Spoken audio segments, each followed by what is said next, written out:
Shri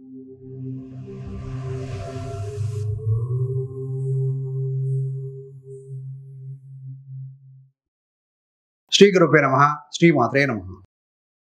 welcome to VMK astro న్యూమల channel. రాబోయే 2025 సంవత్సరం నూతన సంవత్సర శుభాకాంక్షలతో కర్కాటక రాశి వారికి ఏ విధంగా ఉండబోతుంది ఈ కొత్త సంవత్సరం అనేది చూద్దామండి. కర్కాటక రాశికి అధిపతి చంద్రుడు. కర్కాటక రాశిలో పునర్వసు 4వ పాదం, పుష్యమి 4 పాదాలు, ఆశ్లేష 4 పాదాలు, మొత్తం 9 నక్షత్ర పాదాలు ఉంటాయి. వీరందరికీ మనం చెప్పుకోవటువంటి యొక్క సంవత్సర ఫలాలు వర్తిస్తాయండి. గోచారం అంటే గ్రహచారం కనుక ఈ యొక్క గ్రహాల యొక్క స్థితి, యుతి, దృష్టి కలయికనే ఫలితాలు జరుగుతూ ఉంటాయండి. సంవత్సర ఫలాలు కనుక పెద్ద గ్రహాలైనటువంటి గురు, శని, రాహు, కేతు గ్రహాల యొక్క స్థితి చూద్దాము, సరిపోతుంది. ముఖ్యంగా గురుగ్రహము ఒక రాశిలో ఒక సంవత్సరం పైబడి ఉంటారు. శని 2.5 సంవత్సరం పాటుగా ఒక రాశిలో ఉంటారు. రాహు, కేతువులు 1.5 సంవత్సరం పాటుగా ఉంటారండి. శుభవార్త ఏంటంటే ఈ యొక్క కర్కాటక రాశి వారికి 2025 సంవత్సరంలో 29 మార్చి 2025 వరకు మాత్రమే అష్టమ శని, 30 మార్చి 2025 నుండి అష్టమ శని తొలగిపోతుంది.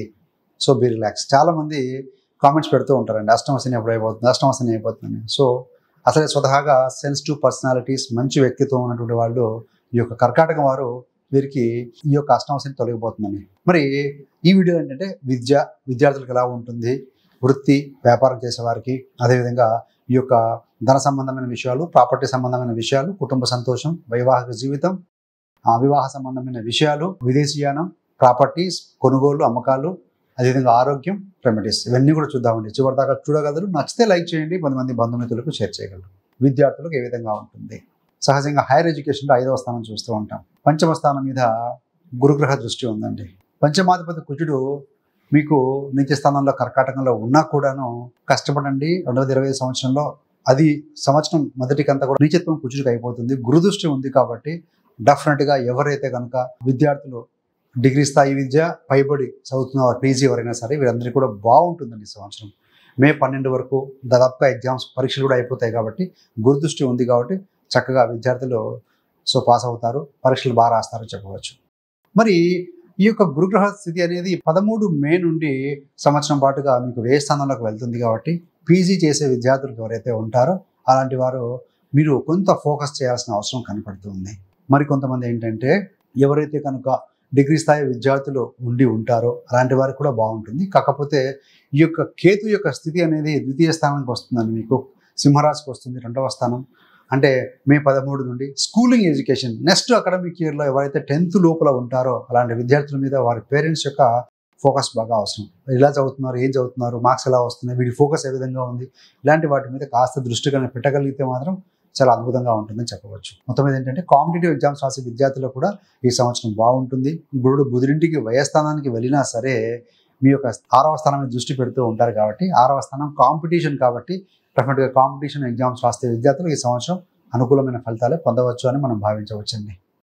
మరి వృత్తిలో ఏ విధంగా ఉంటుంది అంటే 10వ స్థానాధిపతి కుజుడు అవుతారు.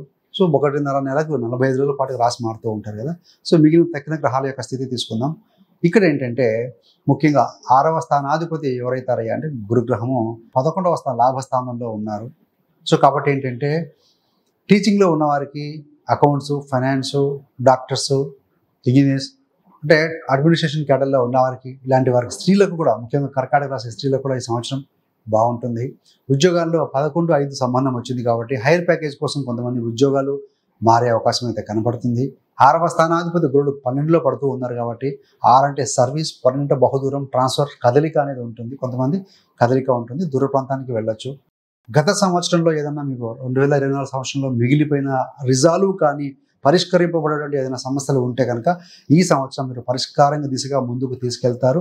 వృత్తిలో కమిటెడ్గా పనిచేస్తారండి. కానీ కొంతమందికి ఈ యొక్క ఆఫీస్లో వాతావరణం అంటే వారు పనిచేసే ప్రాంతంలో కొంత అట్మాస్ఫియర్ వాతావరణం అనేది కొంత అనుకూలించకుండే విధంగా కనపడుతూ ఉంది. అయినా కూడా మీ గోల్, మీ టార్గెట్, మీ ఫోకస్ అంతా కూడా మీ పని మీదనే, ధ్యాస మీద ఉంచండి. డెఫినెట్గా మీ యొక్క సందర్భం వచ్చినప్పుడు మీ యొక్క సీనియర్స్ కూడా మీ యొక్క పనిని గుర్తిస్తారని చెప్పవచ్చండి. మరి ఈ యొక్క శనిగ్రహ స్థితి కూడా 9వ స్థానంలోకి వెళ్తుంది. ఎప్పుడు వెళ్తుంది అంటే ఏప్రిల్ నుండి ఉండబోతుందండి.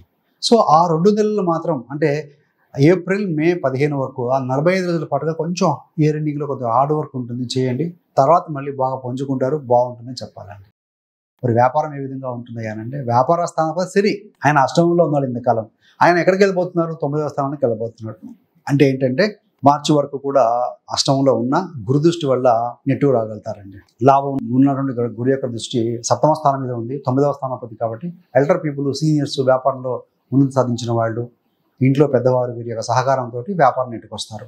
మళ్ళీ స్వతహాగా మీరు కష్టించి పనిచేసి మీ స్వతహాగా ఎదగడం అనేది మనకు ముఖ్యంగా మే 18 తర్వాత రాహు శని విడిపోవాలండి. సో అష్టంలోకి రాహు వస్తాడు, శని 9లో ఉంటాడు. ఎక్స్పోర్ట్ ఇంపోర్ట్ వ్యాపారాలు, కుటుంబం ఇంటి నుంచి దూరంగా ఉండి వ్యాపారాలు చేసేవారికి ఇలాంటి వారికి బాగుంటుంది. 7 వరకు 9లో ఉండి 11 చూస్తూ ఉంటాడు కాబట్టి అది ధనయోగంగా చెప్పవచ్చు. సో కుటుంబ వ్యాపారాలు చూసుకునే వారికి, వంశపారంపర్యంగా వచ్చే వ్యాపారాలు చేసేవారికి కూడా బాగుంటుందని చెప్పాలి. కర్కాటక రాశి వారికి ధన సంబంధమైన, ఆర్థిక సంబంధమైన విషయాల్లో చూస్తే ఈ యొక్క శని దృష్టి మార్చి 2025 వరకు కూడా అష్టమంలో ఉండి మీకు ధనస్థానం మీద పడుతూ ఉంటుందండి. కాబట్టి ఏంటంటే కొంత ధనానికి కాస్త ఇబ్బందిగా అనిపిస్తుంది. సో సేవింగ్ సరిగా చేయలేకపోవడం, ధనము వచ్చినా కూడాను 11వ స్థానంలో గురుడు ఉన్నారు కాబట్టి ధన రాబడి ఉంటుంది, కానీ దాన్ని పోగు చేయాలి అంటే సేవింగ్ చేయలేక ఏదో రకంగా ఖర్చు రావడం, వెళ్ళిపోవడం గమనించవచ్చు. కానీ మీరు ఏంటంటే ప్రాపర్టీ మూలకంగా మీరు ఇన్వెస్ట్మెంట్ పెట్టడం అనేది మనకు గురుడు 12వ స్థానం మీద వెళ్ళినాక కనపడుతూ ఉంది. అదేవిధంగా శని యొక్క స్థితి అనేది ఏప్రిల్ నుండి మనకు 9వ స్థానానికి వెళ్తుందండి. కాబట్టి ఏంటంటే ధన విషయంలో కొంత ఇంప్రూవ్మెంట్ అయితే ఉంటుంది. సో ఇబ్బంది లేదు. కాకపోతే ఖర్చులు పెరుగుతాయి. మళ్ళీ ధనం వచ్చినా కూడాను మే 15 తర్వాత ఎప్పుడైతే కనుక ఈ యొక్క గురుస్థితి మారిపోతుందో, వ్యయానికి వెళ్తారో, కుటుంబ పరంగా ఖర్చు, ప్రాపర్టీ ఇన్వెస్ట్మెంట్ మీద ఖర్చు వల్ల కొంచెం ఖర్చు వస్తుంది. అదేవిధంగా 6వ స్థానాధిపతి 12లో ఉన్నారు కాబట్టి లోన్లు తీసుకోవాలనుకున్న వారికి త్వరగా లోన్స్ వస్తాయి. లోన్స్ తీసుకుని కూడా ప్రాపర్టీ, వాహనము తీసుకునే అవకాశం అయితే కనపడుతూ ఉందండి. ఇక్కడ 7వ స్థానాధిపతి శని రాహుతో కలిసి ఈ యొక్క 9వ స్థానంలో స్థితి ఉంటుందండి. ఆ శని రాహు కాంబినేషన్ జనాలు సహజంగా జాతక చక్రంలో అయితే కనుక శతపిత యోగం అంటాం, అది మంచి కాంబినేషన్ కాదు. సో ఆ సమయంలో ఏంటంటే మీరు స్వస్థానంలో ఉండి జీవిత భాగస్వామి బహుదూరంలో కానీ విదేశాల్లో కానీ ఉంటే చిన్న చిన్న కష్టాలు అనుభవించడం, వీసా, పిఆర్ లాంటివి ఏదైనా చిన్న ట్రబుల్ రావడం అనేది మనము ముఖ్యంగా ఏప్రిల్ నుంచి మే 15 వరకు జరగచ్చు. అదేవిధంగా జీవిత భాగస్వామికి చిన్నవాడు అనారోగ్యము ఏదైనా అలాంటిది కాస్త కనపడుతూ ఉందండి. ఎలాంటి అధైర్యపడాల్సిన అవసరం లేదు. ఇవన్నీ కూడా గోచార ఫలితాలు. మరి వైవాహిక జీవితం ఏ విధంగా ఉంటుందన్నప్పుడు 7వ స్థానాధిపతి 9లోకి వెళ్ళిన తర్వాత మూమెంట్ మారిన తర్వాత డెఫినెట్గా బాగుంటుందండి. మే 15 తర్వాత వివాహ జీవితంలో కూడా లొసుగులు తొలగుతాయి, ఇబ్బందులు తొలగుతాయి. అదేవిధంగా ఎవరైతే ఆ రెండో వివాహానికి వెళ్దామో అనుకున్న వారికి ఏంటంటే జూన్ నుండి అనుకూలంగా కనపడుతూ ఉందండి. మరి ప్రేమ విషయంలో చూస్తే ముఖ్యంగా ఏంటంటే 11లో ఈ యొక్క గురుడు నుండి 5వ స్థానం మీద దృష్టి పెట్టారు, 6వ స్థానాధిపతి అయ్యి. కాబట్టి ఏంటంటే ప్రేమ విషయంలో పర్వాలేదు. కేతు దృష్టి వల్ల చిన్న చిన్న మాట పట్టింపులు వచ్చినా కూడా ప్రేమికుల మధ్య మంచి అన్యోన్యత అయితే కనపడుతుంది. మరికొంతమంది వారి యొక్క ప్రేమ వివాహాన్ని వివాహ జీవితంగా మార్చుకునే ప్రయత్నాలు చేస్తారు. చిన్న చిన్న సమస్యలు అయితే వచ్చే అవకాశం అయితే ఉంది. మీ యొక్క జన్మజాతక చక్రంలో 5, 7, 9, 11 స్ట్రాంగ్గా ఉంటే ఎలాంటి ఇబ్బందులు లేకుండా మాత్రం ముందుకు వెళ్ళే అవకాశం అయితే కనపడుతుంది. మరి ల్యాండ్ ప్రాపర్టీ విషయానికి వచ్చే వరకు ఇందాక చెప్పుకున్నట్టుగా గురుగ్రహం 12వ స్థానానికి వెళ్ళినాక చతుర్థ మీద దృష్టి పెడుతూ ఉంటారు కాబట్టి ఏదైనా ప్రాపర్టీ కొనుగోలు, అమ్మకాలు అయితే చేసే అవకాశం అయితే కనపడుతుంది. ఏది ఏమైనా కూడాను మీరు ద్వితీయంలో కేతు వస్తారు కాబట్టి ధన సంబంధమైన విషయాల్లో ట్రాన్సాక్షన్లో కొంచెం కేర్ఫుల్గా అబ్జర్వ్ చేయండి. డాక్యుమెంటేషన్ క్లియర్గా చదువుకుని సంతకం పెట్టడం కావచ్చు, ప్రాపర్టీ కొనే ముందు ఈసీ ఇన్కమ్ చెక్ చేసుకోవడం, మీ సేవ లాంటి వాటిలో ఇలాంటి కొన్ని ప్రికాషన్స్ తీసుకోగలిగితే మాత్రం బాగుంటుంది. వాహనాల విషయంలో, ప్రయాణాల విషయంలో జాగ్రత్తగా ఉండండి. చిన్నపాటి యాక్సిడెంట్ జరిగే అవకాశం కూడా గోచార ఫలితాల రీత్యా కనపడుతూ ఉన్నాయి. మరి కుటుంబ సంతోషం అంటారా, బహుదూరంలో నుండి బంధుమిత్రులు, కుటుంబ సభ్యులు కలుసుకునే అవకాశం అయితే ఉంది. కానీ కేతు యొక్క స్థితి సో మే 3వ వారం నుండి 18 మే నుండి కేతు మీకు ధన కుటుంబ స్థానానికి వస్తారు కాబట్టి అది 2వ స్థానం అంటే కమ్యూనికేషన్, ధనము ఇవన్నీ ఇండికేట్ చేస్తాయండి. సో కుటుంబ సభ్యుల మధ్య సరైన కమ్యూనికేషన్ ఉండకుండా ఉండే అవకాశం కనపడుతుంది. కొంచెం ఏదో కమ్యూనికేషన్ గ్యాప్ ఉండబడుతుంది. మరికొంతమంది కుటుంబ సభ్యులు ఒకరి నుండి ఒకరు దూరంగా ఉండే స్థితి అయితే కనపడే స్థితి ఉంది. అలా పరిస్థితులు కనపడుతూ ఉన్నాయి కాబట్టి సో ఆ కమ్యూనికేషన్ గ్యాప్ రాకుండా మెయింటైన్ చేయగలిగిన బాధ్యత కర్కాటక రాశి వారి మీద ఉందండి. ఏదేమైనా కూడా మరి పెద్దవారి యొక్క హెల్త్ విషయంలో చూస్తే 9లో రాహు ఉన్నాడు. అదేవిధంగా అష్టమాధిపతి శని 9వ స్థానానికి వస్తున్నారు, 9, 12లో ఉన్నారు. 8, 9, 12 సంబంధం వచ్చింది కాబట్టి పర్టికులర్గా కర్కాటక రాశి వారికి ఈ సంవత్సరం మీ ఇంట్లో పెద్దవారు ఏమైనా అనారోగ్యాలతో బాధపడుతూ ఉంటే జాగ్రత్త హెల్త్ చెకప్ చేయించండి. అదేవిధంగా మీ యొక్క తండ్రి గారి ఆరోగ్య విషయంలో కూడా కాస్త కేర్ తీసుకోగలిగితే మాత్రం డెఫినెట్గా బాగుంటుంది. ఎందుకంటే సహజంగా రవి తండ్రి కారకుడు, సింహరాశిలో కేతు వస్తున్నాడు.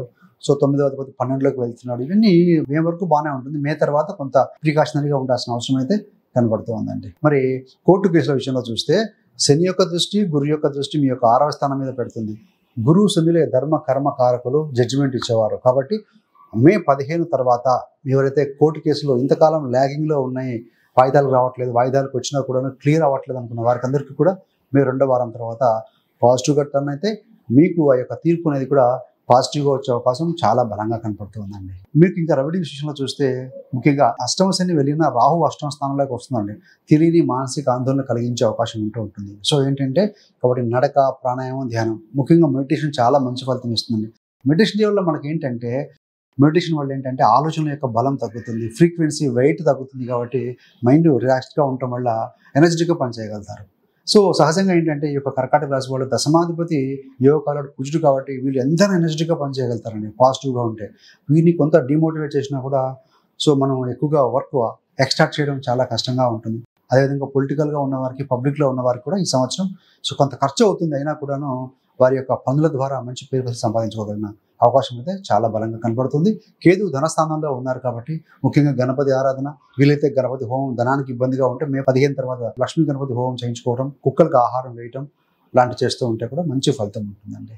So thanks for watching. ఇలాంటి మరిన్ని మంచి మంచి వీడియోల కోసం VMK astro numerology channel subscribe చేసుకోగలరు. అదేవిధంగా పక్కన ఉన్న బెల్ సింబల్ మీద క్లిక్ చేస్తే మేము చేసే ప్రతి వీడియో కూడా నోటిఫికేషన్ ద్వారా మీ దాకా ఉంటుంది. సర్వేజన సుఖినో భవంతు. స్వస్తి.